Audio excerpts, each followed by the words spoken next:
next pick, the Houston Rockets taking Wendell Moore Jr. out of Duke. Second team All-ACC, 41% from three last season, more than 11% better than he was the year before. So Wendell Moore Jr., another Duke product, headed in a first-round selection, headed to the Houston Rockets. We thought perhaps when the night started, Wendell Moore Jr. maybe would be playing with his teammate Paolo Banchero, but instead, Paolo Banchero went number one over to the Orlando Magic. So Wendell Moore Jr. headed to the Rockets here. What's your grade here on Wendell Moore Jr.? Ty Washington still on the board. I would go B here, but I'm a Wendell Moore Jr. fan. Like, he proved a lot to me in his last year in college at Duke, got significantly better.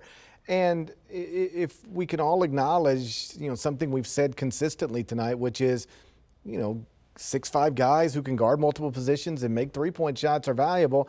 He's on that list of guys. I moved him into the first round of my last and most recent mock draft based on it seemed to be heading that direction. So this is about the range where I thought he would go. And he's an elite character guy. Right. So as you talk about surrounding you young stars with positive influences, you're not going to find a person who has anything negative to say about Wendell. And he's got tremendous length. He can spot up and shoot. We talked about it. The shooting isn't a priority, but you have to be able to defend your position. And he's also okay with being a role player. He was a role player at Duke. I mean, a leader and yet still a role player. So I think he's going to come in and play a very similar role in Houston and just be a solid citizen, a leader at a young age, and they're surrounding Jalen Green with defensive-minded guys now. And I think they recognize the defensive liability they had in their foundation, and they've addressed it here on draft night. 4 players off of the Duke Final Four team that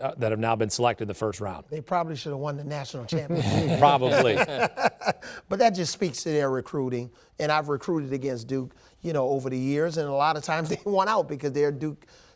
But I think the key is having quality players come into your program, and then when those players can develop and train the right way, and then that leads to a first-round pre-draft grade, and then that grade plays out in reality in the draft, that's going to significantly help Duke's recruiting, especially now that the legend in Coach K has decided to retire. Do you want a sports network that delivers everything that matters about the game? The highlights, the picks, the instant analysis, no yelling, no fake debates, no politics.